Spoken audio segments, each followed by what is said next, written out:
compañeras, compañeros, a esta nueva emisión de Alternativas. Eduardo Bior, doctor en Ciencias Sociales, experto geopolítico, ha tenido la gentileza de acompañarnos nuevamente para continuar nuestra conversación de la semana anterior. Estábamos armando el contexto general, que además es muy cambiante, cambia día a día en realidad, y para entender qué es lo que está pasando en América Latina. Muchísimas gracias, Eduardo. Bienvenido.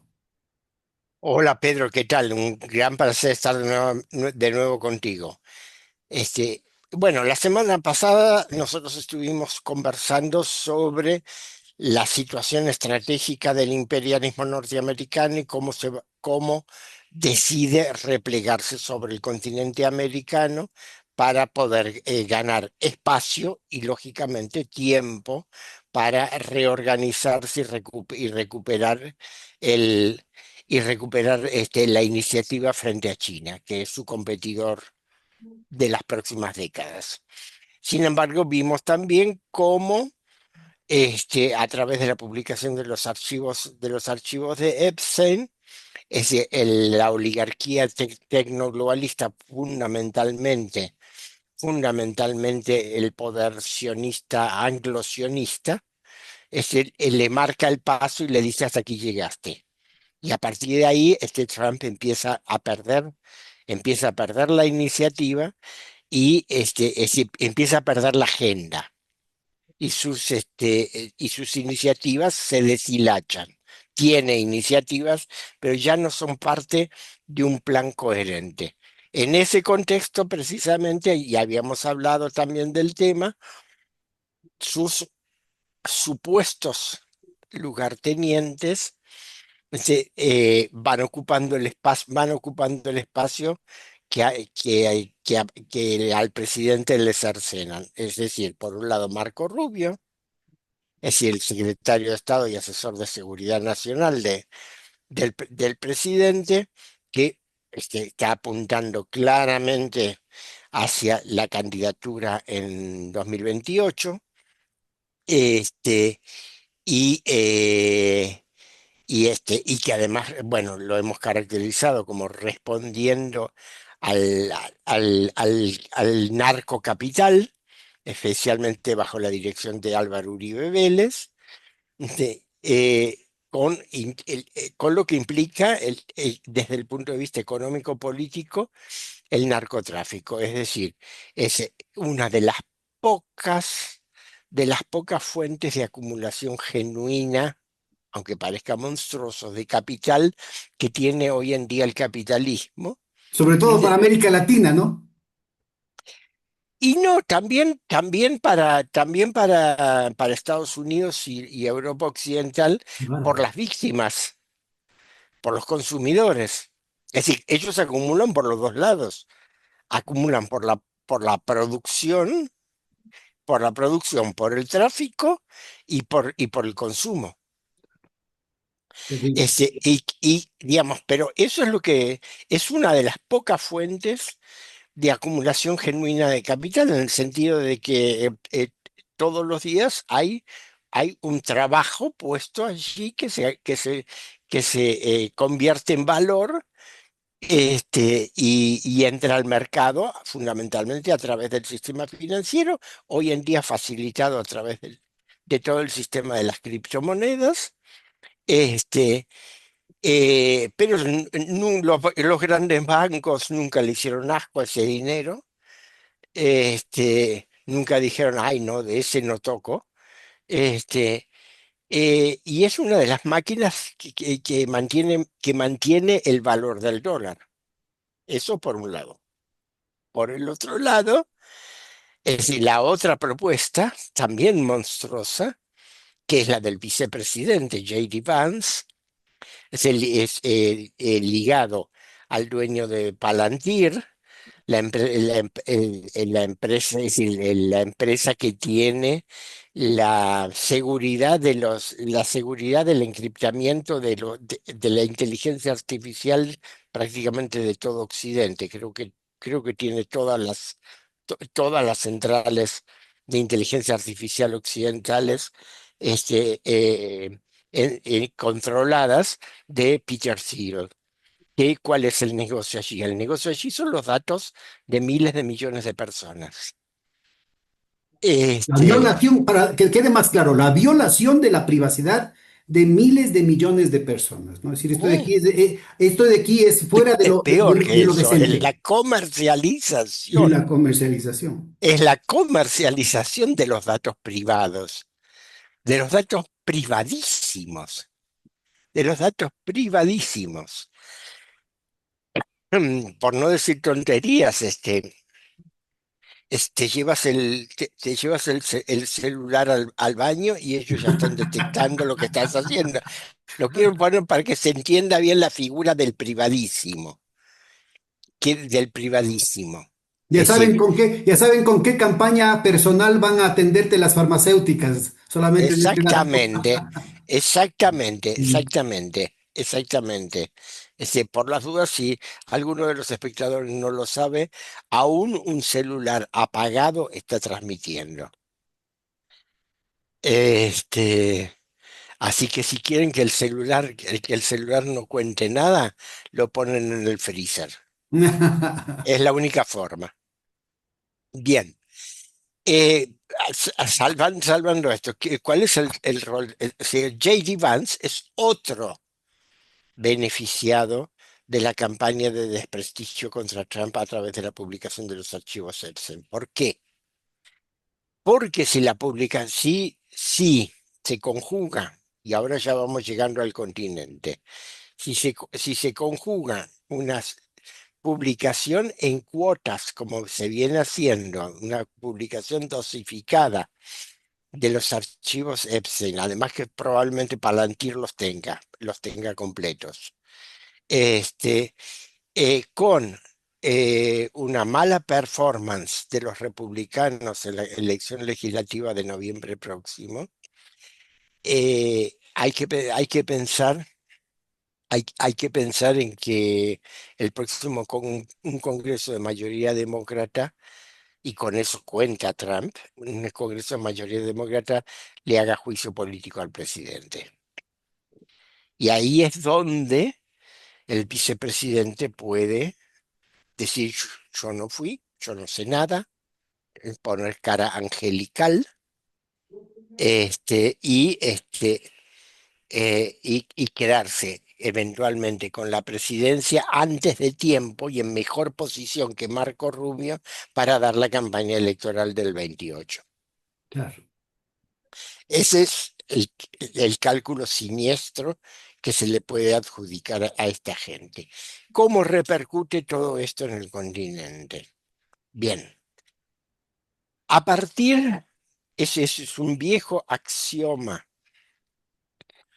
de la geopolítica norteamericana, eh, que primero, el, las vías navegables que atraviesan el continente americano en sentido transversal son de disposición y de hegemonía de los Estados Unidos. Me refiero primero a la cuenca del Caribe, que llevó a la secesión de Panamá de Colombia en 1903, que se recuerde bien, después que Colombia venía saliendo de la guerra de los 1000 días, que fue una terrible guerra en que se calcula que murió 1 millón de personas en Colombia. O sea, Colombia Para nuestra carecía. audiencia es una revolución liberal que el Partido Liberal, digamos que era lo más avanzado de la época, lo perdió en Colombia, ¿no? Inclusive muchos de los jefes liberales negociaron con el Partido Conservador y como parte de esa negociación estuvo el tema de la secesión de Panamá, que era una provincia de Colombia, un departamento de Colombia. Exacto.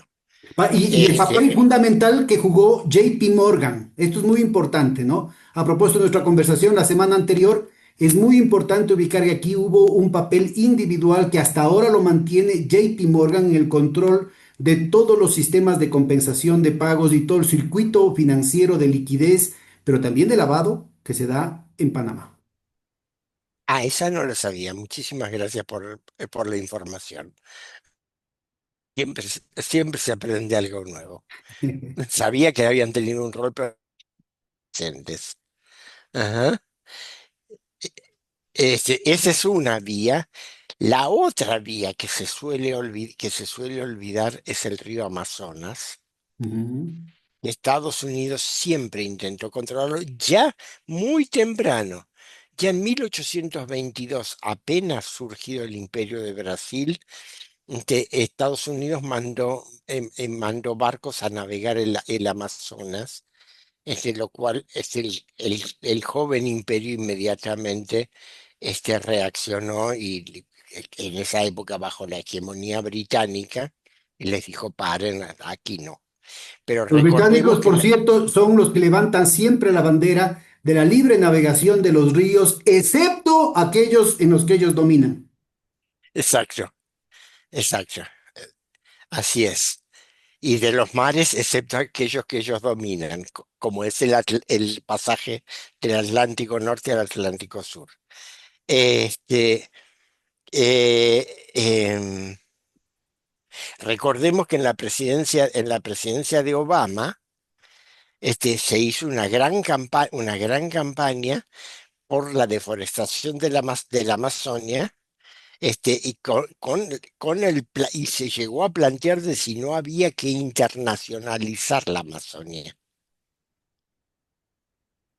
A lo cual en ese momento Lula le respondió completamente de acuerdo, vamos a internacionalizar la cuenca del Mississippi y Missouri.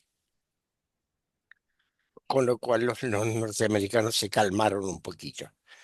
Dice, y finalmente el pasaje en el sur, es decir, el estrecho de Magallanes y el pasaje de Drake entre el Atlántico y el Pacífico en el sur, es en el extremo sur de Argentina y Chile. Bueno, y a esto habría que aumentarle ahora con el cambio climático, el pase por el norte, ¿no? Por el Ártico. Es que eso todavía no está maduro por dos razones. Primero, por razones geográficas. Ahí no está tan descongelado como si está el Ártico en el norte de Siberia. Pero además, como diría el andaluz, mejor no menearla. Es mejor no nombrarlo por la simple razón de que Estados Unidos se ha quedado con solamente dos rompehielos, mientras que Rusia tiene una flota de 57 rompehielos, de los cuales 20 son nucleares. Por eso es que Nos van a cerrar el canal con esta información porque van a decir que eres putinista. no es una información dada por el propio Donald Trump, además. Mi- Es decir, esta es la razón por la cual Trump está tan ansioso de llegar a un acuerdo en Ucrania para poder llegar a una asociación estratégica en el Ártico, cosa que también a Putin le interesa por el problema de que le habiliten la navegación entre el mar Ártico y el Atlántico Norte, donde, digamos, ese flanco de la OTAN habitualmente lo molestan a la flota rusa. Recordemos que es una vía vital para la comunicación entre el puerto de Murmansk en el extremo norte de Rusia, de la Rusia europea, y el puerto de San Petersburgo en el Báltico. Es decir, los barcos tienen que ir bordeando la costa de Noruega. Y ahí justamente entre la Marina Británica, y la noruega y la danesa, están permanentemente asediándolos, molestándolos. Entonces lo que Putin quiere es un paso libre. Por eso le interesa, a Putin tiene mucho interés en esa asociación con Estados Unidos. Además, para que si se lograra calmar la situación para tener libre navegación en todo el ángulo, en todo el Ártico. Pero eso está muy lejano. Es decir, porque, digamos, el poder mundial globalista no lo va a permitir. Es decir, ese tipo de asociación sería la muerte, eso implicaría la muerte de Gran Bretaña. Es decir, Claro, la, prácticamente se estaría habilitando una vía alternativa al control que ha tenido Gran Bretaña desde los últimos 300, 400 años, ¿no? por un lado, y por el otro lado, la política la condición de supervivencia de Gran Bretaña es que las mayores potencias con incidencia sobre el Atlántico Norte estén peleadas entre ellas. Mm. Es decir, ha sido su política desde hace 400 años. Después, es decir, después que la Armada Invencible de España se hundió por las tormentas y no fue vencida, se hundió por las tormentas frente a la costa escocesa, y que Inglaterra quedó dueña del Atlántico Norte primero y de todos los mares del mundo después. La política permanente de Inglaterra fue siempre evitar que las mayores potencias que podían tener incidencia sobre el Atlántico trabajaran juntas. Un datito que me parece que es muy importante lo que estás diciendo. Resaltemos que el tema de la Armada estamos hablando a mediados finales del siglo XVI, pero tan Mil quinientos cercano. ochenta y ocho. Así, pero tan cercano como el hecho de que Inglaterra o Gran Bretaña maquinó, complotó para lograr la independencia de Noruega a principios del siglo XX en torno a una nueva alianza, porque tenían ya una alianza con la dinastía que gobierna reciente, o sea, que gobernaba desde entonces Dinamarca, por eso es la importancia simbólica que tiene Trump de humillar a Dinamarca con el tema de Groenlandia. Estas alianzas dinásticas que tenían con Dinamarca, más el tema de Noruega, significaban no solamente cerrarle el paso a Suecia, sino también a la Alemania que estaba despuntando como ahora China, ¿no es cierto? Con respecto a Estados Unidos, Alemania le estaba disputando el primer puesto a Gran Bretaña, pero también a Rusia, la Rusia zarista. Esto es muy importante, ¿no? La Rusia había entrado en un proceso de modernización muy importante, incluyendo el tema de las armadas, que fueron de un solo golpe liquidadas, ¿no es cierto?, a poco tiempo de la independencia de Noruega con la guerra ruso-japonesa, ¿no? En la que hubo una provocación, una alianza anglo-japonesa, se arma la guerra ruso-japonesa y le ponen una trampa en la que prácticamente pierden toda la flota. Entonces yo creo que es muy importante el tema que estás planteando, porque esto muestra, por un lado, el tema de la rusofobia, ¿no? Y por otro lado, estos intereses estratégicos. ¿Cuántos reyes han pasado en todo esto de aquí? ¿Cuántas casas han estado en el trono de Gran Bretaña? Y vean ustedes cómo se mantiene una constante, ¿no? Ahí está lo específico de la geopolítica. Claro. Entonces, es decir, volviendo al continente americano, esta preocupación de Estados Unidos por las vías navegables transversales, se concretó conceptualmente en 1942 con el libro de Nicholas Pickman, es Estados Unidos frente al mundo. El Nicholas Pickman era un neerlandés que primero había servido a la corona neerlandesa en la actual Indonesia, en las entonces Indias Orientales holandesas, como oficial y espía, y que en 1920 emigró a Estados Unidos e hizo toda su carrera en California. Se murió relativamente joven de cáncer en 1943. En 1942, Segunda Guerra Mundial, él publica un libro, Estados Unidos frente al mundo, donde él actualiza este, la, eh, la geopolítica imperial anglo-norteamericana, más clásica del imperialismo, De con Mackinder. los dos grandes autores, Alfred Thomas Mahan, el almirante norteamericano, y Halford Mackinder, el geógrafo inglés. Pero en el capítulo innova mucho, especialmente en el capítulo que trata sobre el continente americano. Y entonces ahí él dice lo siguiente: el Caribe es el Mare Nostrum de los Estados Unidos. Es decir, ahí Estados Unidos, en las márgenes del Caribe, Estados Unidos no puede admitir ningún poder alternativo ni contrario. Luego hay una zona intermedia en la costa norte del Caribe y norte de Sudamérica, así pensando en Venezuela, Colombia y Ecuador. Y luego está el sur, y ahí está la mayor amenaza para los Estados Unidos.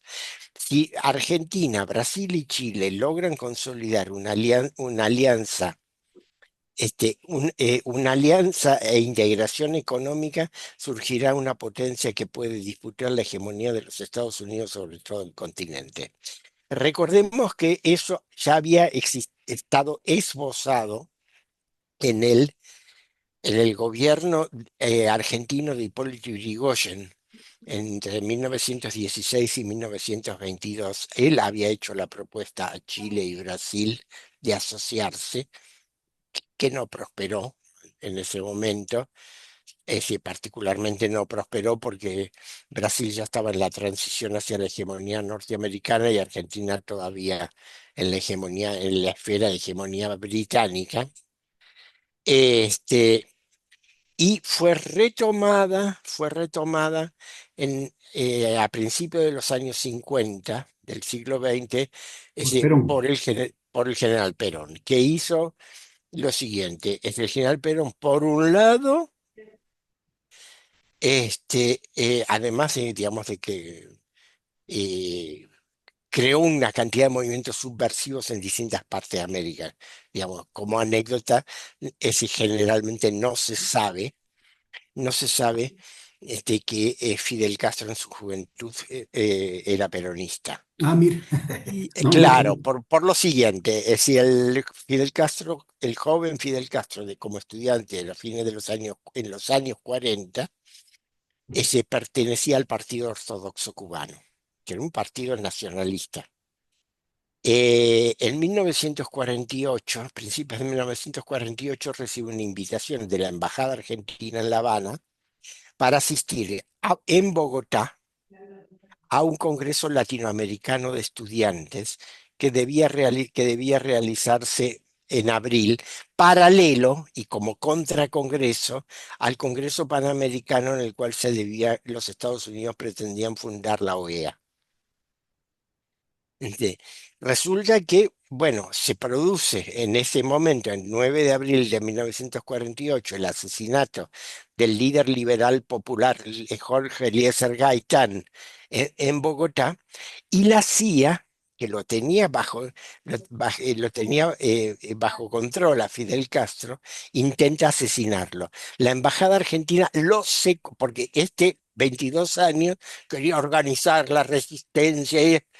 La embajada argentina pasó en coche, lo secuestraron así, se lo llevaron a la embajada argentina y Para después lo salvarlo. mandaron a México. Y lo mandaron a México. Vaya, ese es un Buah. datazo, ¿no? Claro, esa es una anécdota, pero para mostrar cómo había una acción americana. Es decir, uno de los gobiernos de Velasco Ibarra en Ecuador también estuvo financiado por Perón en ese momento. Eso, Este, Raúl Zaffaroni tiene un montón de anécdotas y ha contado respecto a eso, ¿no? Él tenía una relación muy cercana con Velasco Ibarra en su exilio en Buenos Aires y también con Perón. mm, Es más, él No, tenía no, con Perón, una con relación muy Perón, cercana con Velasco Ibarra por pedido de Perón, Zaffaroni, Raúl Zaffaroni. esa última que no sabía. Conversa con él, mándale mis Sí, es acá calurosos vecino del saludos. barrio, es vecino del barrio. Sí, sí, sí, sí. No, sabía que había tenido contacto con Velasco Ibarra, pero no por pedido de Perón, esa no la sabía. Bien, entonces, ¿qué sucede? Es decir, Perón en el año 1950 financia la campaña electoral brasileña para facilitar el retorno de Getúlio Vargas al gobierno de Brasil. Pero lo hace, digamos, en forma, a mí me han contado trabajando hace años en Foz de Iguazú, que está en la triple frontera Argentina, Brasil, Paraguay, que en aquella época que no había puentes ni nada, directamente llegaban los camiones argentinos a la orilla del río a la noche. Se pasaban todo el material impreso de propaganda de la campaña de Getúlio Vargas, clandestinamente en botes, y comenzaba a distribuirse en todo Brasil. Y lo mismo hacían en el otro paso fronterizo, en Uruguayana, ese paso de los libres Uruguayana. Bueno, ahí estaba precisamente Django Goulart, es el que fue primero ministro de Trabajo de Vargas y más tarde, sí, fue vicepresidente de Kubitschek y fue presidente entre 1961 y 1964. Y para mí es el único líder revolucionario de la historia brasileña. Que ya hay mucha evidencia de que fue asesinado, ¿no? Por los militares. Sí, en 1976, en su exilio en Argentina, en su estancia en Corrientes. Sí, sí, sí, sí, sí. Y la justicia argentina nunca autorizó a la familia la exhumación del cadáver para hacer una investigación genética. Bien, entonces con eso Perón se aseguraba un flanco muy importante y el otro flanco era en Chile, donde él facilita el regreso al poder del general Carlos Ibáñez del Campo, que ya había sido presidente de Chile entre 1928 y 1931 y vuelve al gobierno en 1952. En 1953, Ibáñez visita Argentina. Perón con Vargas no se puede encontrar porque Vargas estuvo desde el primer momento sometido a una campaña muy feroz y finalmente fracasa el proyecto ABC. Perón, hay un documento que en su momento fue confidencial en el que Perón en la Escuela Superior de Guerra en 1953 le informa a todo el alto mando argentino, le informa de las negociaciones que mantuvo para la integración. Es decir, efectivamente, lo que yo quiero mostrar con este relato es que eh, si bien es muy importante la denuncia del expansionismo del imperialismo norteamericano sobre el continente, no tenemos que ver la historia unilateralmente. Es una historia entramada donde nosotros le hemos ofrecido distintas alternativas de resistencia, y ellos se han ido acomodando a lo largo del tiempo y a veces y muchas veces repitiendo las fórmulas. Ujú. Es decir, lo que están Tres haciendo... notas al pie de página de lo que estás diciendo. La primera es que Spiekerman es un holandés, es un neerlandés, y la corona neerlandesa también tiene esta alianza estratégica, histórica, desde finales del siglo XVII con la corona inglesa. Primer punto. Segundo punto, sí que en última instancia la geoestrategia de los Estados Unidos desde hace muchísimo tiempo está controlada por Londres. La segunda es el tema de que aquí estás involucrando por un lado a personajes de derecha, como Velasco Ibarra y como Ibáñez, y que incluso en el caso de Ibáñez fue muy represivo, es decir, no necesariamente se trata de una propuesta solamente desde la izquierda, y que en el caso de Joao Goulart era una persona de izquierda, un nacionalista de izquierda, pero era un empresario de muchísima plata, ¿no? Era un terrateniente, Ganadero, ganadero de ganadero. muchísima plata. Sí, sí, sí, sí, cuidado. Cuidado que ahí hay que tener en cuenta que el imperialismo inglés siempre actuó por izquierda y por derecha.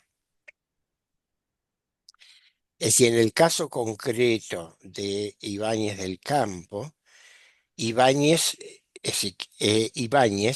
sí, por supuesto que tenía una ideología autoritaria, pero él consigue, él hace una oferta de apertura tanto al Partido Socialista como a los sindicatos, y una parte, un sector del Partido Socialista chileno se suma a su gobierno. Mm. Quien impide que el Partido Socialista se sume en bloque es Salvador Allende, que era masón. Sí, pero además era porque tenía una persecución brutal en contra de los comunistas y de buena parte de los sindicatos también, ¿no? De los sindicatos controlados por los comunistas. Era la situación en esa época, era la situación. Primero, no nos olvidemos que si los partidos comunistas en América Latina en ese momento respondían ortodoxamente a la Unión Soviética. Y además el Partido Comunista chileno, eso me consta, el argentino también, estaban comandados por comisarios políticos soviéticos. Entonces no hacían política de acuerdo a las necesidades internas Si no era del una país. relación consular, básicamente. Exactamente, Oye, exactamente. y a propósito que mencionaste un par de países, tal vez faltó Venezuela, ¿no? Que con Pérez Jiménez, para los años 50, Pérez Jiménez iba, a pesar de que dio el golpe apoyado por los gringos, rápidamente empezó a perfilarse en una dictadura nacionalista cada vez más disidente, ¿no?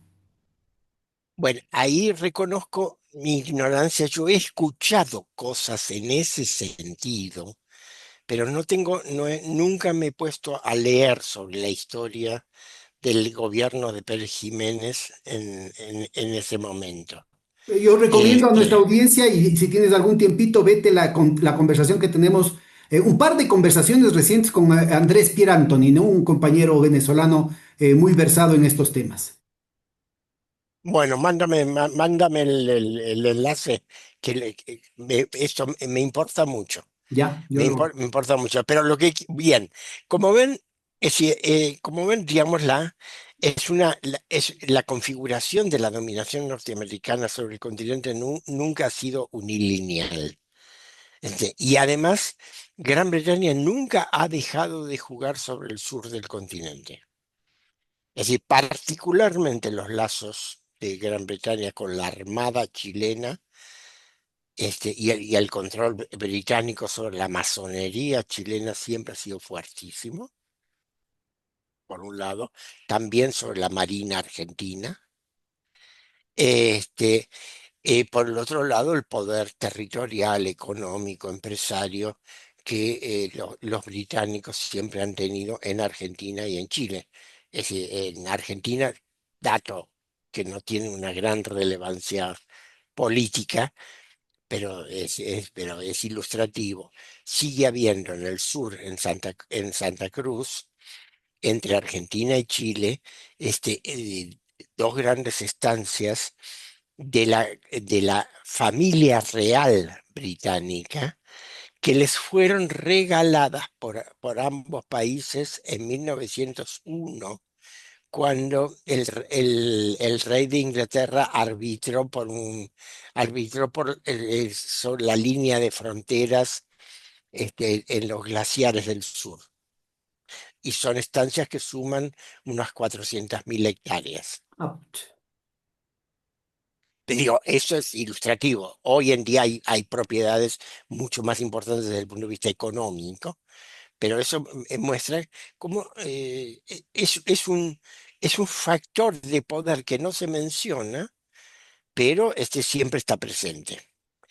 Eh, Hoy en día, la geopolítica, la geopolítica norteamericana está respondiendo literalmente a esas constantes.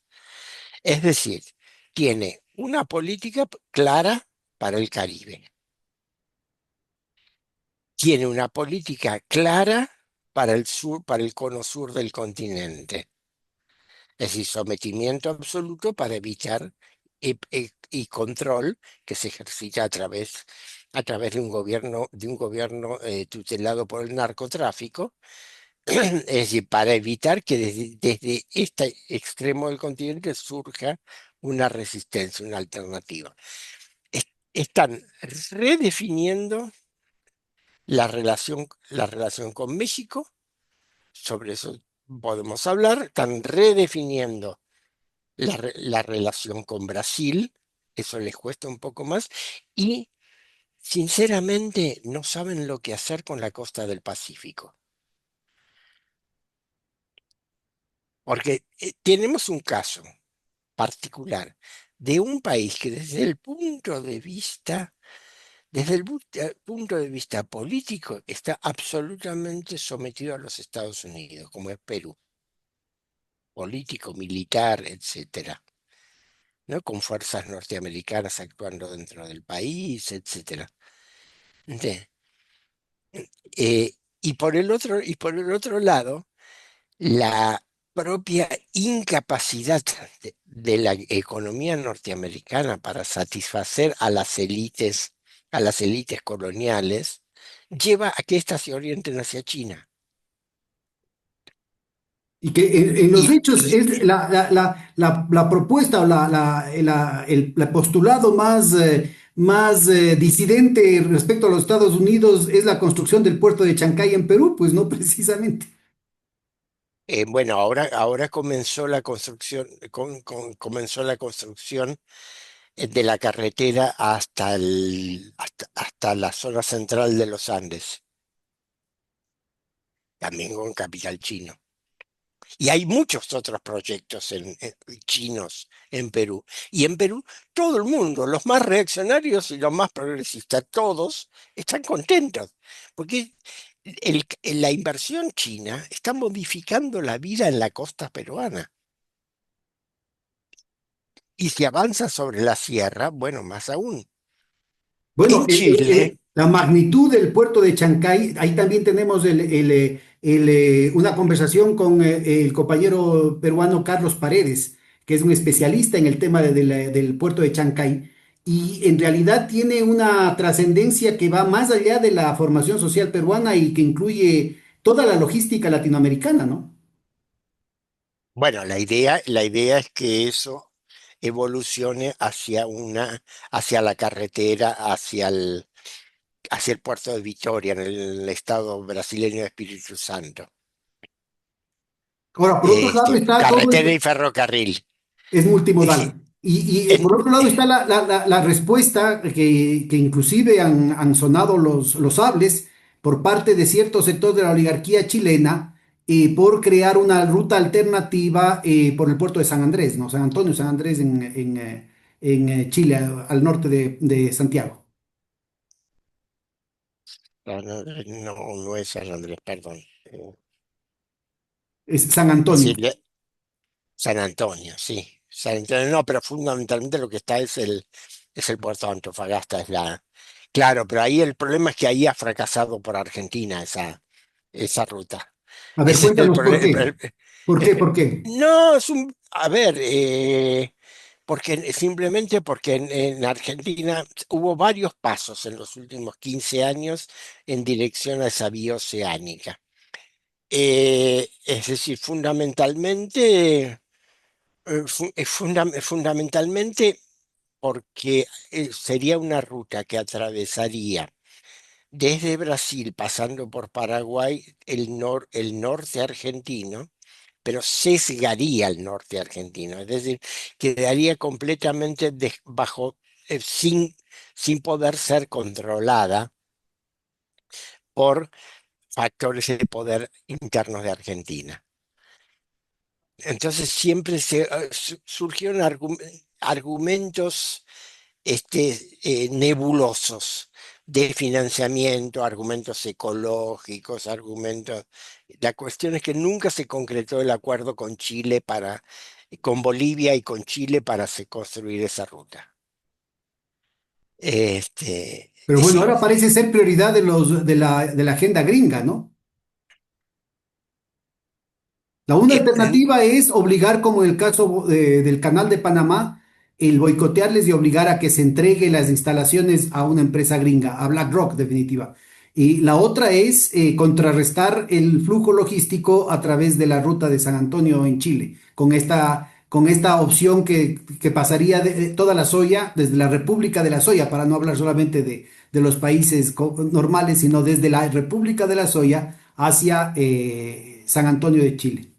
Lo que pasa es que eso tiene, el primer problema el primer obstáculo que tiene es Brasil.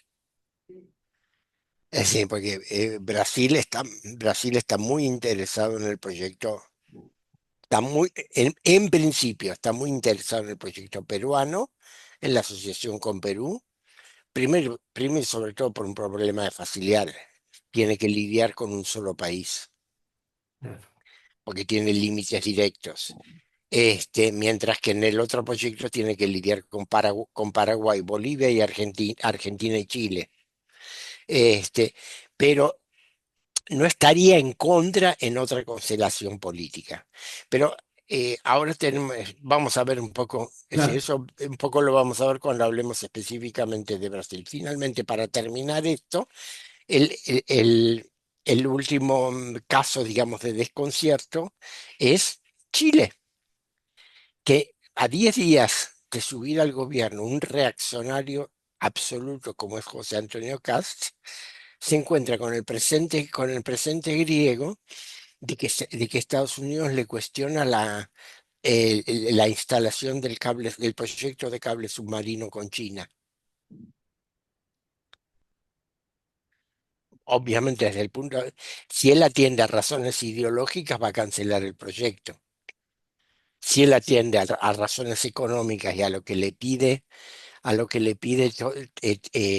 toda la economía exportadora chilena, se lo va a hacer.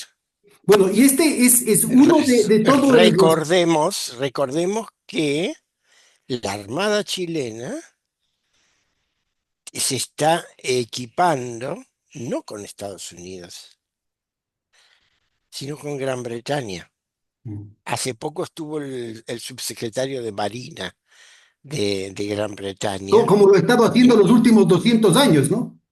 exactamente, bueno, pero hubo una época en que eran más pro norteamericanos y le compraban los barcos a Estados Unidos. Generalmente barcos viejos. Estados Unidos generalmente te vende barcos viejos. Los británicos, como necesitan activar los astilleros, te prometen fabricarte barcos nuevos en Chile, en Chile, en joint venture. Bien, esta es la situación, esta es la situación estratégica actual. ¿Qué pasa? En ese contexto, bueno, Estados Unidos eh, avanza sobre Venezuela, pega pega el manotazo, secuestra secuestra a Nicolás Maduro, y pasa a través de una presión gigantesca, avanza hacia tomar el control del petróleo, de la cadena del petróleo venezolano. La actitud del gobierno venezolano y del partido, Partido Socialista Unificado de Venezuela, es la de vamos a ir haciendo concesiones de a poco y entregando solo paso a paso. Si ellos mantienen el control del territorio, mantienen el control de las Fuerzas Armadas, mantienen el control de los organismos de seguridad y sobre todo mantienen el control de las organizaciones, de las comunas y las organizaciones de masas, que esto es muy importante. Quiero dejar esto para las conclusiones como uno de los casos. Es decir, lo que ellos dicen es lo siguiente: hemos decidido no gastar sangre y para eso vamos a tener que gastar mucho tiempo. Calculamos que en unos 20, 30 años vamos a poder volver a a recuperar el petróleo. Se están Ahora, revistiendo de paciencia china entonces. eso es claro, es decir, hacia mí no me extraña, no me extraña, y no es solo por mis propias convicciones ideológicas, pero ellos, no te olvides que Chávez él se consideraba peronista. Y una de las principios de Perón era, las revoluciones se hacen con tiempo, con sangre, o con sangre. Si quieres ahorrar tiempo, vas a gastar mucha sangre. Si quieres si quieres ahorrar sangre, vas a tener que gastar mucho tiempo. Pero para eso es necesario que haya una unidad moral muy fuerte del pueblo que lo resista a través de las generaciones. Bien, dicho esto, quis- eh, porque lo quiero dejar para nuestras conclusiones sobre las alternativas políticas en América Latina. Tú mencionabas, solo Este por es, completar el tema, decías, el tema del Caribe incluye la franja andina, ¿no? Del norte, que sería Ecuador, Colombia y Venezuela, no, es solamente las costas. todas las costas. En la geopolítica norteamericana no les importa lo que pasa en los llanos venezolanos, lo que pasa en los llanos colombianos. No les importa. A ellos les importa el control de las costas, el petróleo, y la comunicación directa. Nada más. Nada más. El resto para ellos es territorio vacío. ¿Cuál va a ser Es, el papel del estrangulamiento con visos de ser una nueva Gaza en el caso de Cuba? eso es una partida muy difícil por lo siguiente. Efectivamente, Rusia y China están haciendo presión política y diplomática. No pueden hacer presión militar porque es un escenario demasiado lejos de sus fronteras y de sus costas implicaría un escenario de guerra mundial más o menos, de ese tipo octubre de 1962. México está cumpliendo un papel excelente al mandar la ayuda humanitaria a Cuba. No basta, por supuesto. Son necesarios todo ese tipo de campañas para sostener a Cuba y sostener el tema Cuba en la escena pública. Este, eh, n- no sé si en este momento hay negociaciones entre la dirigencia cubana y la norteamericana. No parecería haberlas, pero no me extrañaría tampoco que Trump intente algo parecido como lo de Venezuela. Es decir, lo que pasa es que Cuba no tiene riquezas naturales que ofrecer, excepto el níquel, no tiene otra cosa. Y sería Eh, una joya en la campaña de Marco Rubio, ¿no? En el escenario que estábamos conversando la semana anterior. por eso mismo dudo que J.D. Vance se la dé. Y ahí es donde abro un signo de interrogación. Es decir, no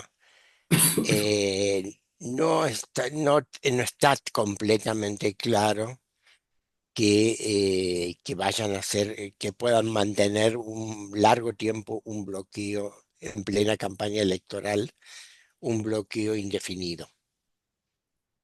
Pero que los próximos meses van a ser durísimos para Cuba, sí. Sí, eso seguro. Yo creo que esto va a ser más duro que el llamado periodo especial de los años 90. Este, bueno, si veremos. Es decir, me consta la presión diplomática y política que están haciendo. Es decir, en el sentido siguiente, Rusia y China lo que están haciendo es, te quedas tranquilo porque si no nosotros vamos a golpear aquí o vamos a golpear allá. Pero siempre va a ser lejos geográficamente del continente americano, que es donde ellos pueden golpear. Ellos no pueden golpear en el Atlántico, no tienen forma. Ujú. Eso, así, a mí se me abre como un gran interrogante. Yo creo que, por así decirlo, confío confío en la maldad de la lucha interna en el poder norteamericano. Este, México. Es decir, México tiene el balance del gobierno de Claudia Sheinbaum es mezclado. Primero es importante caracterizar para no cometer errores. Es decir, yo estuve en México marzo, abril del año pasado. Si bien no lo recorrí geográficamente mucho, me metí mucho en la sociedad y en la cultura mexicana. Y yo caracterizo el proceso de Morena, de López Obrador y Claudia Sheinbaum, eh, como el último grito de aquello que decíamos que no existía más, que es la revolución liberal. Es decir, es un paso más de la revolución liberal mexicana que empezó a mediados del siglo XIX.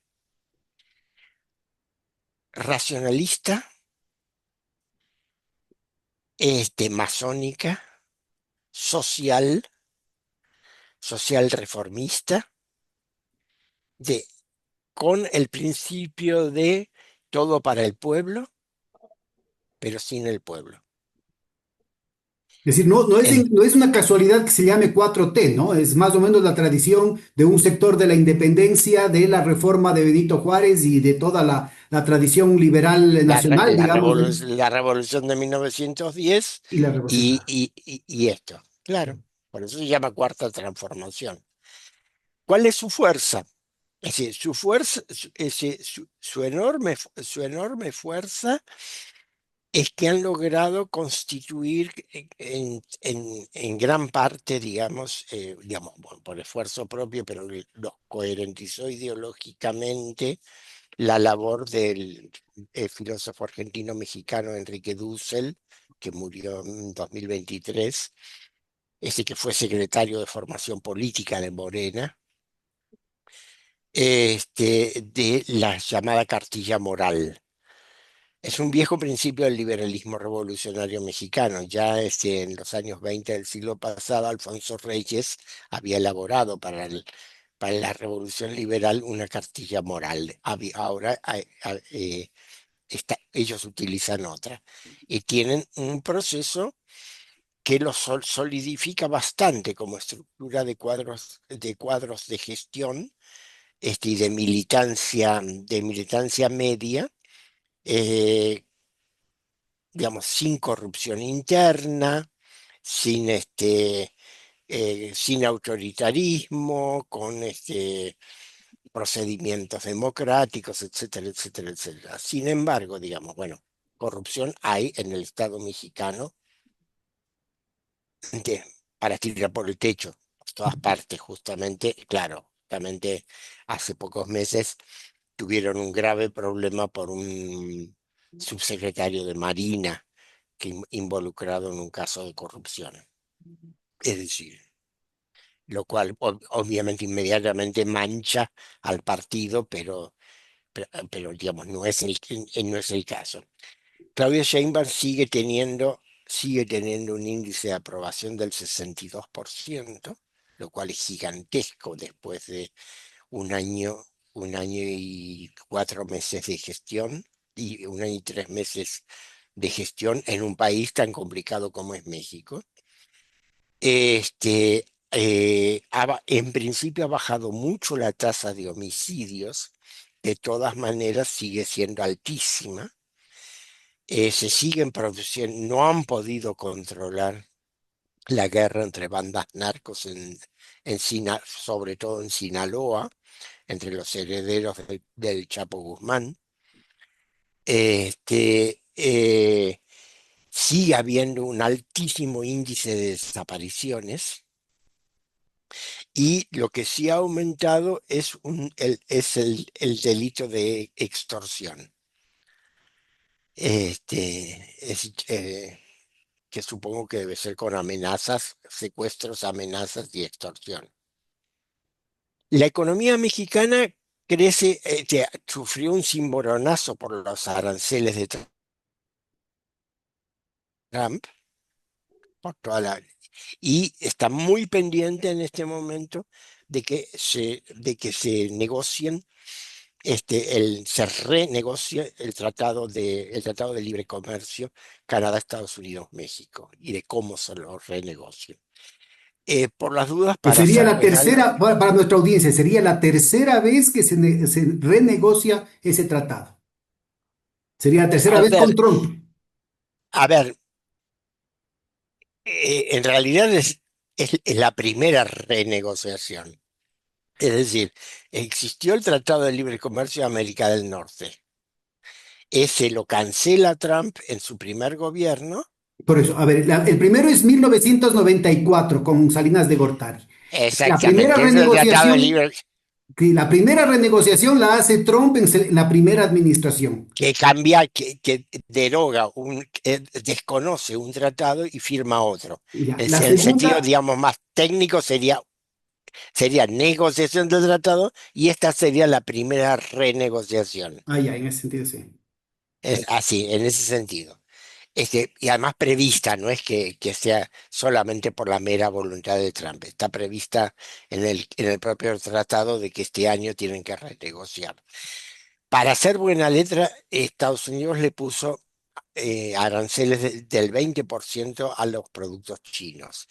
Recordemos para informar que es lo siguiente, cuando China se ve limitada para ingresar directamente al mercado norteamericano, ¿qué hace?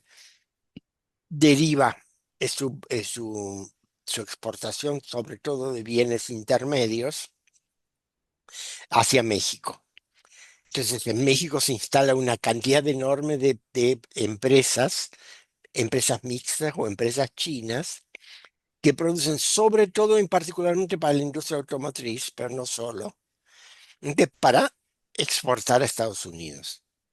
Claro, Estados Unidos está furioso, dice, porque por este lado se me están metiendo los chinos de nuevo, y presionó a México. Entonces, Sheinbaum le puso un arancel del 20% a los bienes procedentes de China, que eso también está en renegociación actualmente. Es decir, está con varios frentes abiertos ella. Ahora, ¿cuál es el problema? Y que es lo que yo observé, lo que yo observé cuando estuve allá. Como dije, es una revolución liberal. Ahora han reducido la jornada laboral a 40 horas semanales. Es una gran conquista para el pueblo mexicano después de la barbarie que pasó con el neoliberalismo. Ha ido subiendo un poco el ingreso popular, pero lo hacen sin el pueblo. Es decir, en México existía históricamente la CTM, la Central de Trabajadores Mexicana, que ya en los años 30 del siglo pasado fue cooptada por el gobierno de Lázaro Cárdenas y se integró como estructura vertical al PRI, al partido que tuvo el gobierno hasta el año 2000 y después de vuelta de 2012 a 2018. En nombre de la lucha contra la burocracia, Morena no toma contacto con ninguna central de trabajadores mexicanos. En México hay en este momento siete centrales sindicales, debilísimas, con muy poca representación, y el gobierno no dialoga con ellas. Tampoco da participación a las organizaciones, da participación política a las organizaciones campesinas, a las organizaciones indígenas. Las escucha, sí, habla con ellas, pero no le da participación. Y lo más significativo que yo vi, la ruptura que sigue atravesando la sociedad mexicana, a lo largo de los siglos, es entre la élite y clase media, mayoritariamente liberal, y un pueblo profundísimamente católico. Es decir, cuento la anécdota personal porque creo que es ilustrativa. Queríamos ir a visitar la Basílica de Guadalupe, el Santuario Mayor de México, en afuera de la capital. Yo le digo a mi esposa, mira, vamos un lunes a las 11 de la mañana. ¿Quién va a misa un lunes a las 11 de la mañana? Encontraste una cola gigantesca. Llegamos y la basílica, la basílica moderna, la que se inauguró en los años 70, es semicircular y tiene cuatro sectores de círculo, cuatro segmentos de círculo. Tres, misa de las 11 de la mañana, había una misa por hora, tres segmentos llenos, llenísimos, llenísimos, peregrinos por todas partes. Se hace la misa, dura una hora el sacerdote termina y ¿qué grita? Dice, ¡Viva Cristo Rey! Ah, pues. ¡Viva Cristo Rey! ¡Viva Cristo Rey! ¡Viva México! Que es la consigna de la Revolución Cristera de fin de los años 20 del siglo pasado contra el gobierno el liberal. Es decir, y por supuesto el público va ovacionando. Es decir, el pueblo mexicano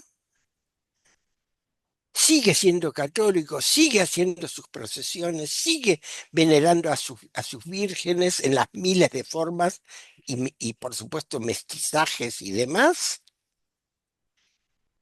¿Entiende? Acepta las reformas sociales y democráticas de Morena, pero no se siente morenista. Entre otras cosas, es clara la sutileza de López Obrador al llamarlo Morena, Movimiento de Renovación Nacional, hace una referencia Regeneración. de Regen, regeneración, regeneración nacional, hace una referencia guadalupana importantísima, ¿no? claro, obvio. Obvio, pero no, no, es como que no pegan. Son dos mundos que no pegan. Y uno habla con dirigentes políticos, intelectuales ligados al gobierno, uno nota que te escuchan y les parece que uno está hablando de otro planeta. Y está hablando de lo que pasa en la calle. Es como que no hay una percepción mutua. No, no, no se registran. Entonces, ¿eso qué hace? Eso pone al gobierno bajo una presión de rendimiento muy grande.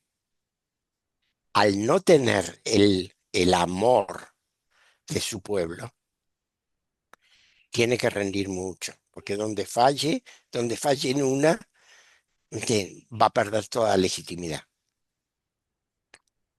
Bien, Bueno, lo se- cual le obliga a avanzar, ¿no? No le queda otra que avanzar. pero avanza, claro, el problema es que también le pone límites cuánto puede avanzar, Mm. porque al no movilizar esa enorme fuerza popular, al no convocarla, porque no son capaces de convocarla, es decir, lo que ellos le dicen al pueblo es apóyennos que nosotros vamos a hacer cosas buenas. No le dicen movilícense y organícense. Es decir, es una actitud elitista, buena, con buenas intenciones, No, no, sin obviamente, duda. y, Además, en y gran están parte haciendo un gran gobierno. es lo que ¿Eh? pasó con todos los gobiernos progresistas en América Latina desde principios de este siglo. Es decir, se sabe, los dirigentes de la izquierda del socialismo del siglo XXI están con la espada de Damocles encima. Es decir, saben que, Excepto Chávez. excepto Chávez fue. Chávez, excepto Evo también, ¿no? En algún momento. Entonces, el problema es si es que se les va la mano en términos de la participación popular, enseguida les cae el hacha, ¿no? Inclusive antes de Trump. Ahora peor con Trump. Lo que pasa es que, a ver, lo vamos a discutir al final. Yo quería ir presentando las Sí, alternativas. por favor, sigue, sigue. Vamos a Brasil. No, perdón, primero pasemos por Colombia. Primero pasemos por Colombia. Es decir, en Colombia, ¿qué pasa? Está terminando el gobierno de Gustavo Petro, el gobierno del Pacto Histórico. Eh, Colombia tiene un sistema electoral muy, muy enrevesado, pensado a propósito para el fraude. Es decir, porque ahora, el 8 de marzo, se realizan, las llamadas consultas interpartidarias. Es decir, la población tiene que presentarse a votar por determinadas propuestas alternativas, sí, como si fueran referendos, que presentan, que presentan determinados candidatos. Y dentro de esas propuestas decir qué precandidato les interesa más. Y de ahí saldrían los candidatos para la elección presidencial la elección presidencial del 31 de mayo, del 31 de mayo. Ahora, ¿qué pasó? ¿Qué han hecho? El pacto histórico gobernante realizó una preelección popular de precandidatos ya en octubre pasado, en la cual, como la justicia electoral no la reconoció como propio de la coalición pacto histórico, no participaron un par de partidos. Entonces ahora la justicia electoral le dice, ustedes ya lo hicieron, ustedes no se pueden presentar de vuelta.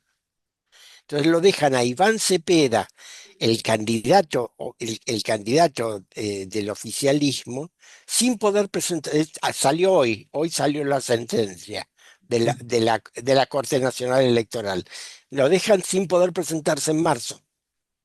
Es decir, le quitan un escenario importantísimo. Y el tipo tiene que ir directamente a la elección. Y los partidos que se querían sumar a su propuesta van a tener que apoyarlo, no van a poder formar coalición. Bien, de todas maneras, es decir, el resultado de los 4 años de gobierno de Petro es mezclado, es mezclado.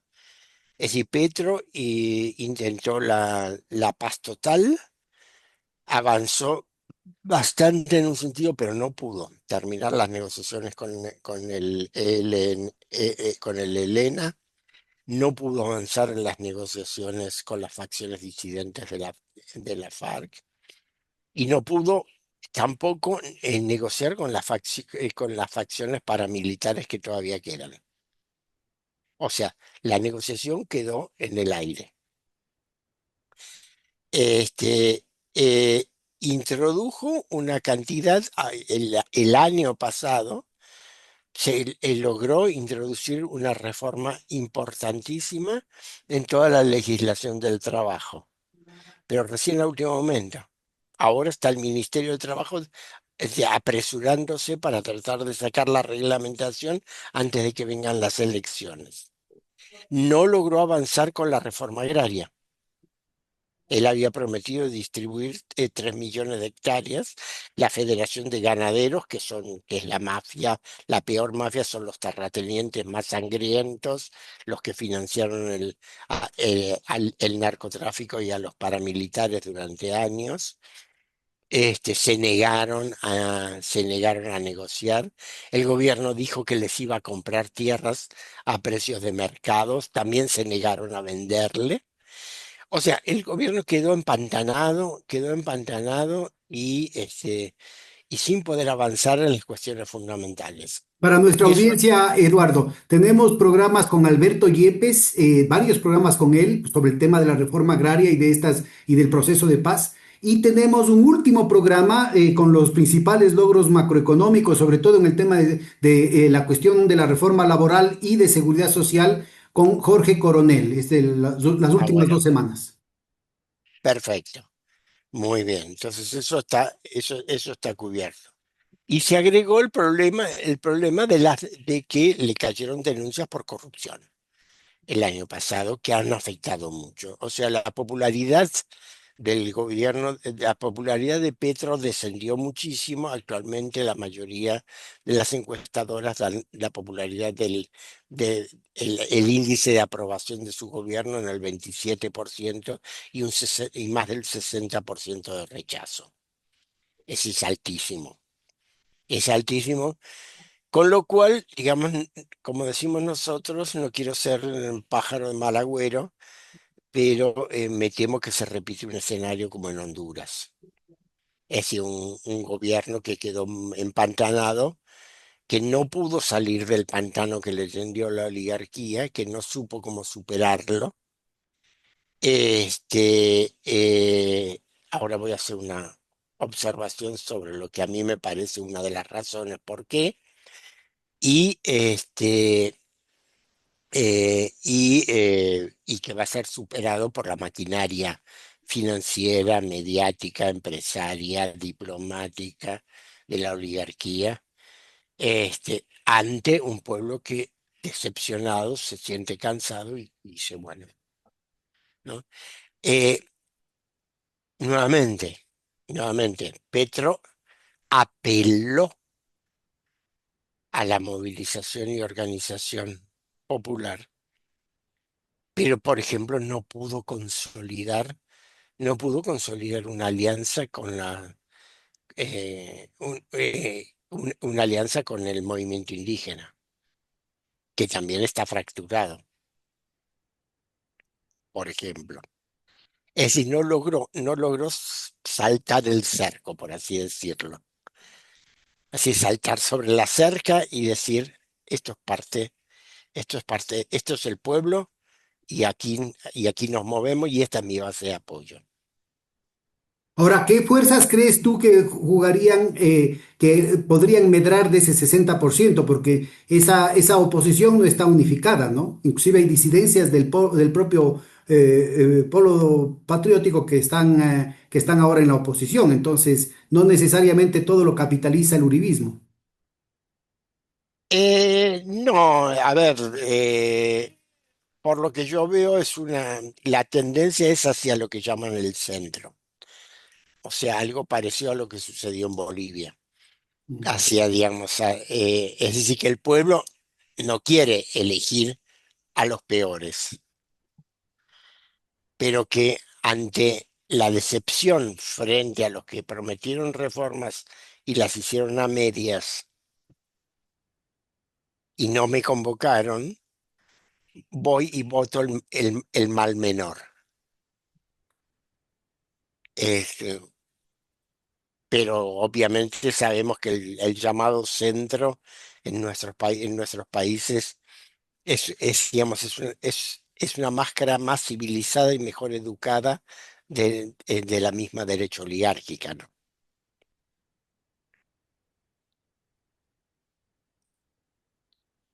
Bueno, ¿y Y, cómo verías tú en ese contexto la posibilidad, o sea, cómo compararías eso con el tema de lo que pasó en Chile con Boric y con lo que va a pasar con Lula, digamos, ¿no? Es decir, esta es diferente. opción progresista.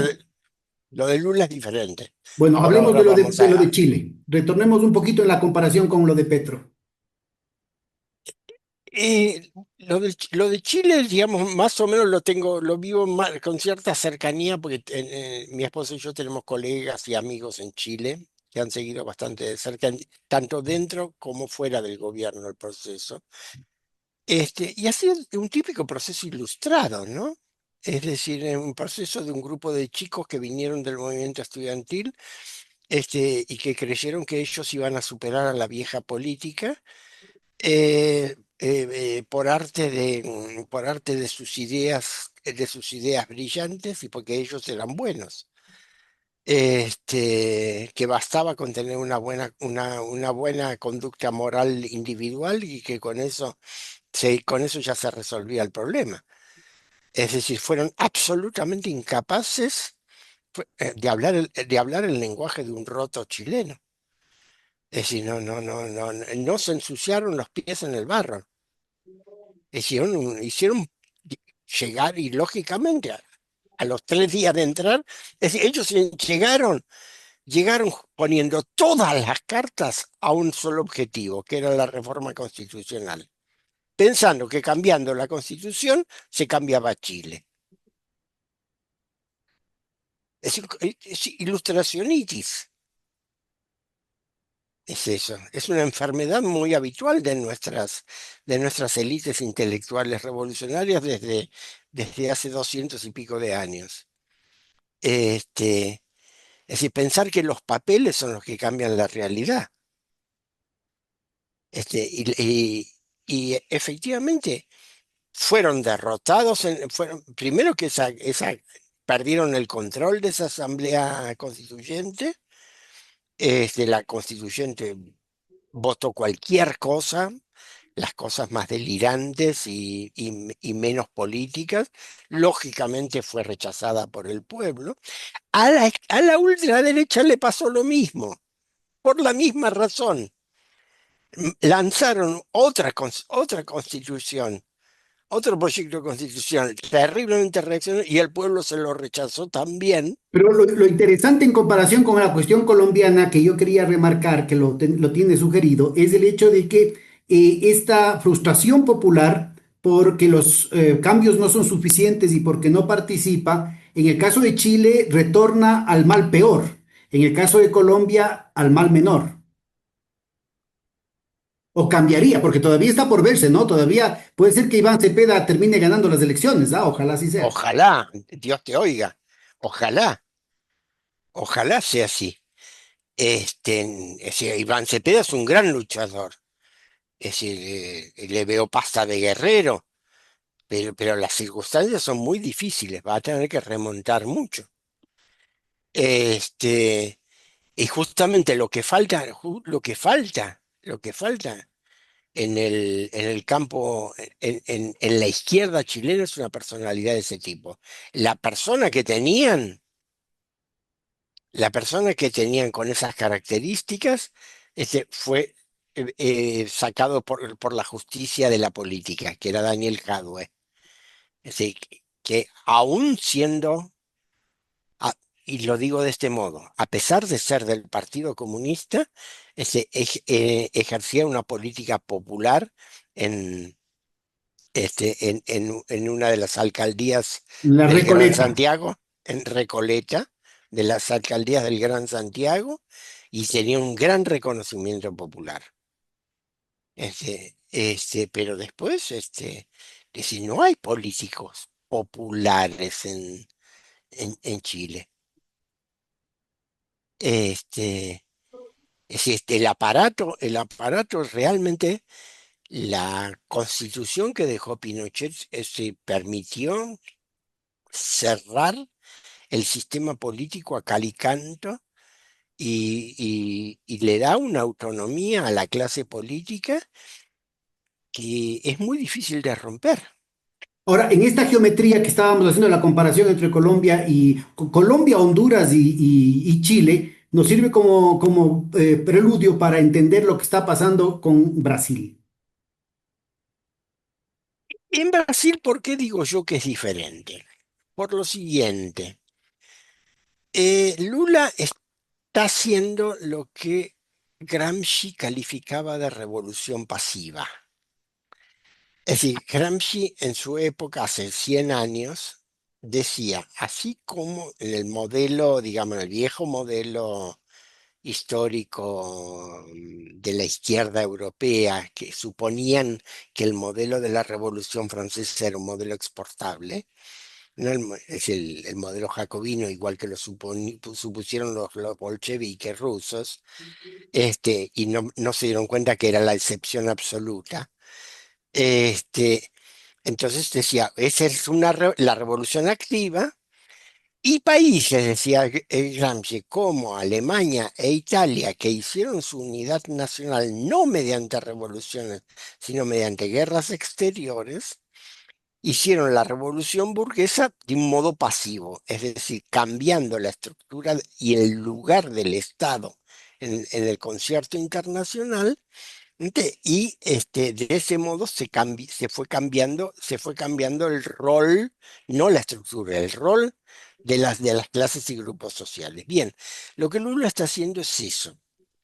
Es decir, Lula volviendo a, digamos, una de las de las buenas tradiciones de la política subimperial brasileña, está abriendo las fronteras. Entonces él va, negocia con China, negocia con India, negocia con Rusia, negocia con Europa, negocia con Indonesia, hace negocios en África, pero también negocia con Estados Unidos, no se pelea con Estados Unidos y mantiene y le compromete a Estados Unidos el mantener su rol de, como lo decían en la Segunda Guerra Mundial, de portaaviones fijo del Atlántico.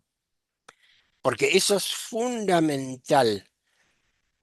Brasil, desde, todavía desde la época colonial, tiene una importancia central para la geoestrategia británica primera, norteamericana después, porque está entre el Atlántico Norte y el Atlántico Sur, inmediatamente enfrente del África Occidental. Entonces, Brasil es lo que le garantiza a las potencias anglosajonas, el control del Atlántico. Y Brasil no tiene problemas en la medida en que respete ese rol. Luego, a Brasil propiamente le dejan el rol subimperial dentro de Sudamérica. Como tiene fronteras con 9 de los 11, con 9 de los otros 11 países de América del Sur, solamente no con Ecuador y con Chile, tiene poder de influir sobre la política y la economía de todos esos países y lo ejerce. Y entonces, esa doble proyección internacional, la proyección hacia el mundo multipolar a través de BRICS, a través del G20, es decir, a través de la expansión de las rutas comerciales. La relación con China es estrechísima. Además, no nos olvidemos que Dilma Rousseff, la que fue presidenta, es la presidenta del banco, del banco, del nuevo Banco de Desarrollo, el Banco de BRICS, y vive en Shanghái desde hace 10 años. O sea, es un factor de poder importantísimo para Lula.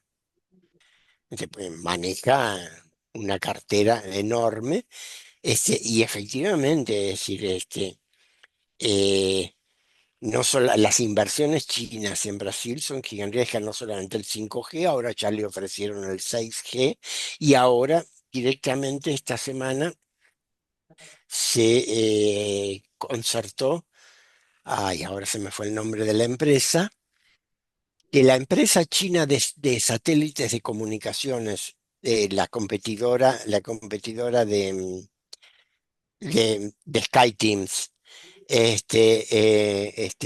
va a instalar bases y antenas en Brasil y en principio va a empezar mandando unos 200 y algo de satélites, a la baja atmósfera para competirle a Elon Musk. 200 y algo de satélites. Sí, bueno, Elon Musk tiene no sé cuántos miles. Sí, pues son además satélites muy pequeños que se mandan así, por disparador, ¿viste? Así que digamos, esa es la política. ¿Qué pasa en lo interno?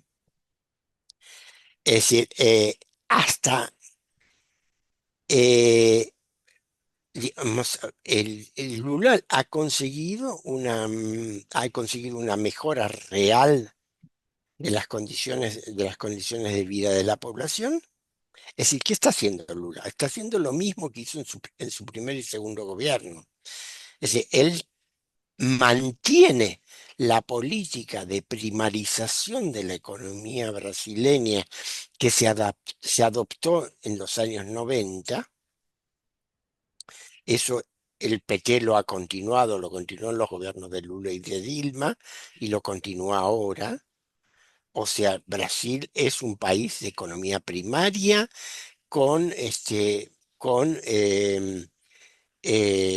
sin proteccionismo, cuya industria se desarrolla solamente por el tamaño inmenso del mercado. Es decir, se desarrolla lo que pueda mientras no compita con productos industriales que llegan de afuera. Pero no hay una política industrial. No hay un incentivo a la política industrial como si hubo en épocas anteriores de Brasil, entre los años 30 y los años 70, incluso bajo el régimen militar. Este, y por eso él mantiene la autonomía del Banco Central. El Banco Central se mantiene con tasas altas, con tasas relativamente altas de interés. El real está bastante apreciado. Por lo tanto, es caro producir, producir con valor agregado en Brasil. Es más rentable mandar productos al exterior, productos sin valor agregado, que son productos agropecuarios. Es inmensa, digamos, la exportación de productos agrícolas, de productos ganaderos. Han entrado, China ha comenzado a importar carne brasileña, productos avícolas. Eso sí, ahí sí tienen una industria desarrollada desde hace mucho tiempo que funciona en grandes dimensiones, y minería. Y esa es la fuente de ingresos de Brasil.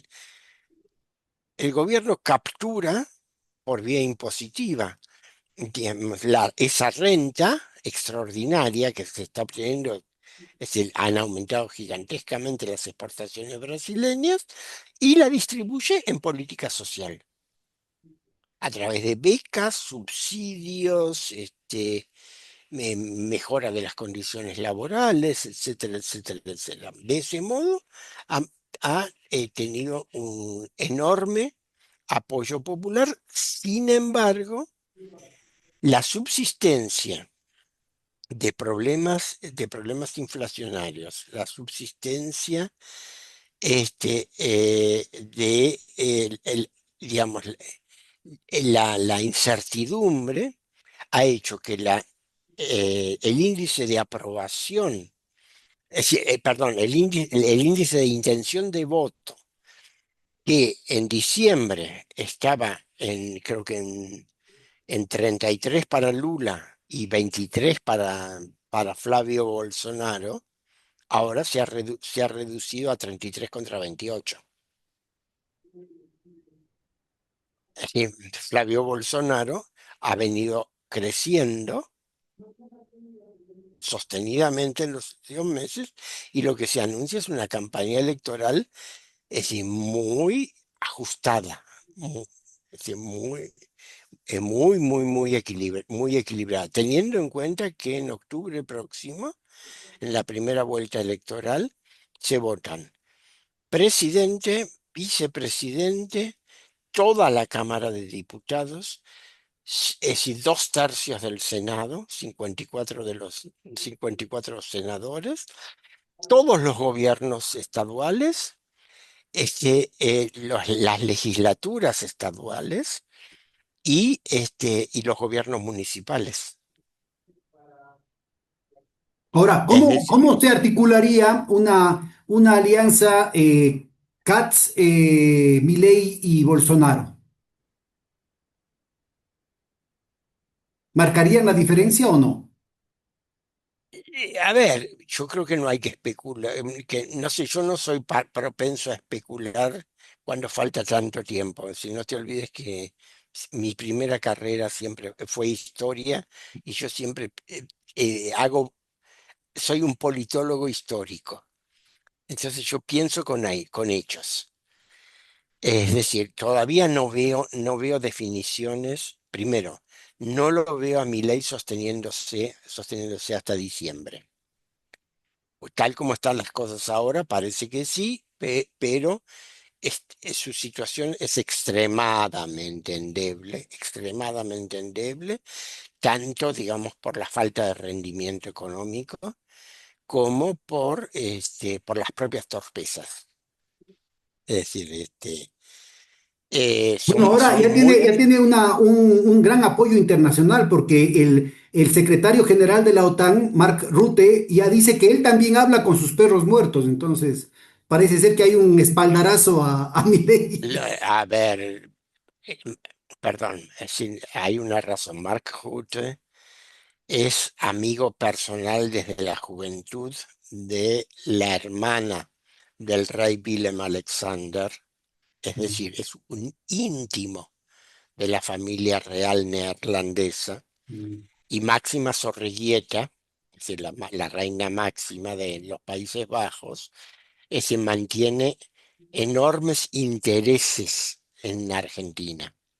Es argentina, ¿no? Por si acaso, hija de uno de los torturadores. No solamente es argentina, sino que es hija del ministro de Agricultura de la dictadura, y ellos tienen bienes muy importantes en la Patagonia, y ella tiene, digamos, intereses en distintas empresas en Buenos Aires. Es decir, por lo tanto, es una interesada personal en la continuidad del gobierno de Milei.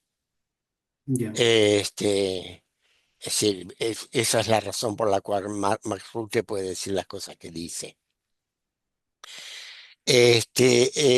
Pero, digamos, no, es decir, todavía es muy temprano para decir cómo va a resultar la elección brasileña.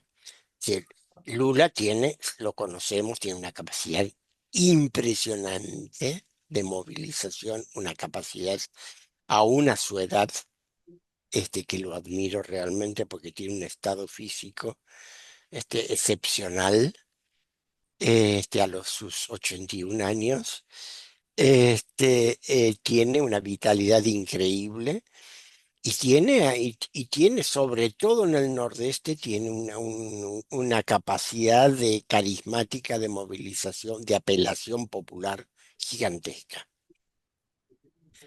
Entonces, eh, yo te doy los datos del día de la fecha. Estamos en febrero. De aquí a octubre pueden pasar muchísimas Sí, no, cosas. más que nada yo quería ponderar el hecho de que de todas maneras, ¿no es cierto? La presencia de un Katz, de un Milei, no cambia mucho el escenario internacional en la medida en que inclusive el propio Trump no necesariamente comulga con ellos, mucho más con los Bolsonaro, ¿no?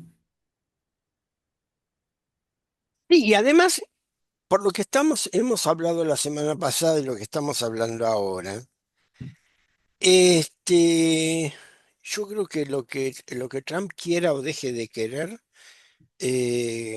cada hora que pasa va perdiendo importancia. Es decir, aquí, a partir del comienzo de la publicación de los archivos Epstein, es decir, a Trump le han marcado la hora. Tac, Y tic, tac. exactamente, y le han dicho: Cuidado con lo que haces porque sale una nueva carpeta. Y va a salir otra, ¿eh? Se aviso que va a salir otra. Es decir, por lo tanto, es decir, Trump ha perdido, por lo menos por ahora, y no sé si lo va a recuperar, ha perdido la iniciativa política. Es decir, lo que nosotros ahora, digamos, el escenario de los próximos meses está condicionado. Primero, el escenario mundial de los próximos meses está condicionado, primero, por la publicación de los archivos Epstein, aunque parezca monstruoso.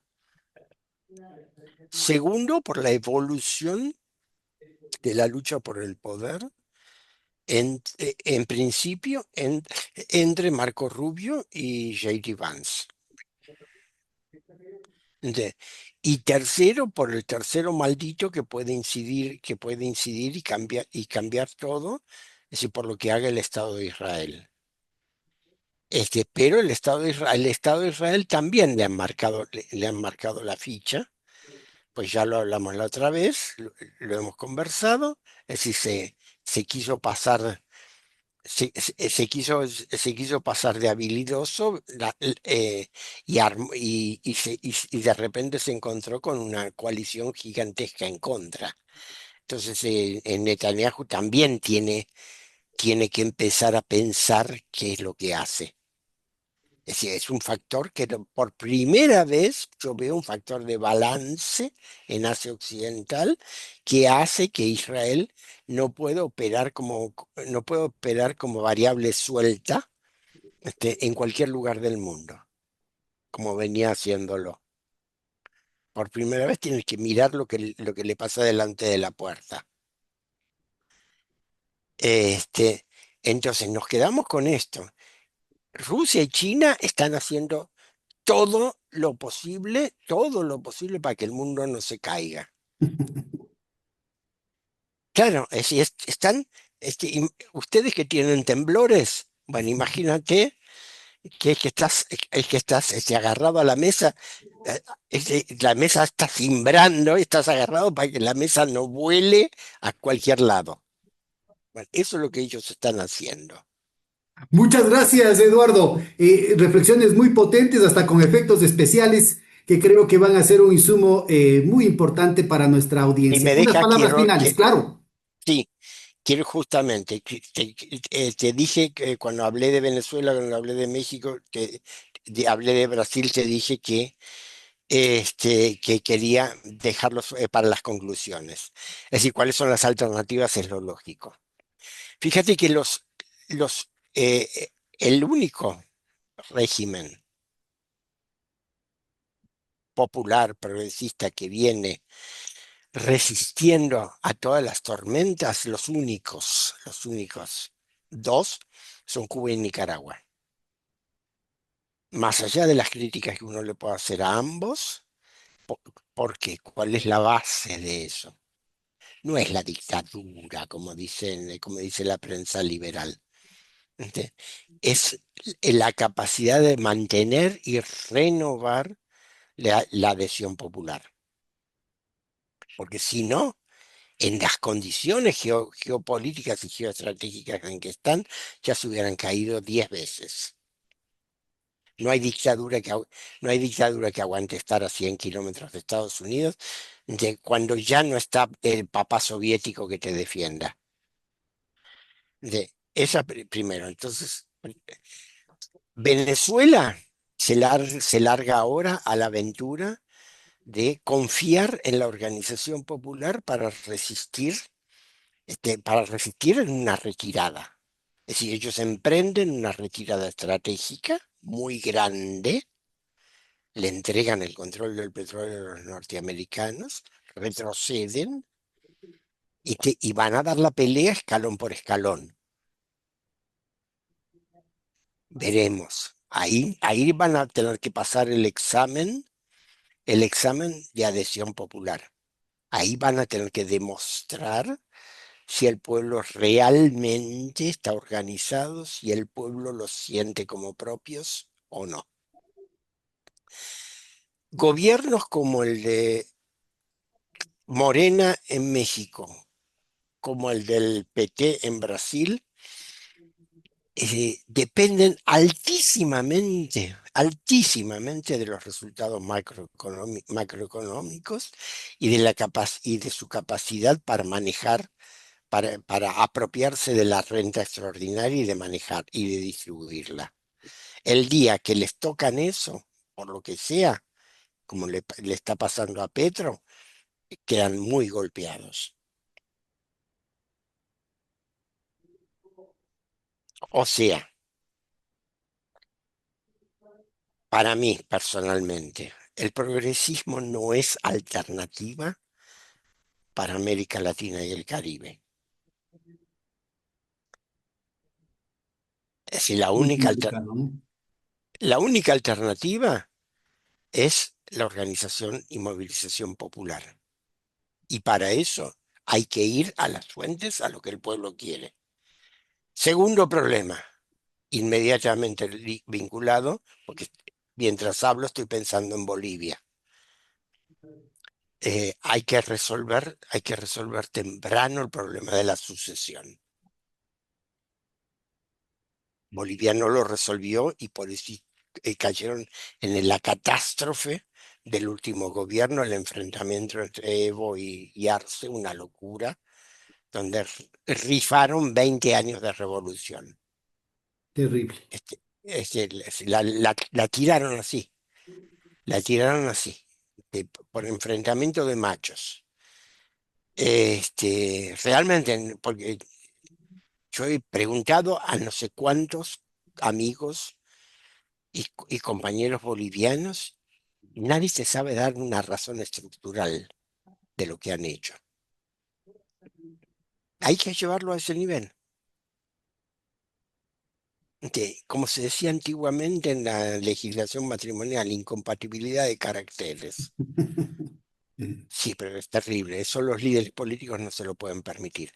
Pero es un problema muy serio el problema de la sucesión. Fíjate que México lo tiene resuelto institucionalmente, Brasil no lo tiene resuelto, Argentina no lo tiene resuelto, el peronismo no lo resolvió nunca. Este, Cuba lo resolvió más o menos emparchado, con una conducción que no es muy amada. Es una conducción que es acatada, pero no, Díaz-Canel no es. No sé si lo has escuchado hablar personalmente en actos personales, yo sí. Es decir, cuando estuvo aquí hace algunos años y tiene el enamoramiento que tiene un clavo oxidado, ¿viste? Bueno, Fidel es Fidel, ¿no? No, no hay a dónde irse. Está bien, pero a ver, no hace falta ser Fidel. Por supuesto es incomparable, pero alguien que te mueva un poco de la silla. Este, sí, no sé, es una cosa que tienen que decidir los. Son desafíos de toda magnitud, ¿no? Porque estamos hablando de grandes problemas hasta ontológicos en medio de una crisis, una multicrisis civilizatoria, hasta temas de estos de incompatibilidad de caracteres, pasando por cuestiones de temperamento, en fin, son temas tan complejos. Yo creo, Pedro, que se reducen a uno. Eh, ser estar con y en el pueblo. ¿Sí? Yo creo que es la gran enseñanza de todo este proceso. No hay otra. Es decir, no se pueden hacer revoluciones para el pueblo. Hay que, hay que hundirse en el barro. No hay que hablarle al pueblo desde ahí arriba.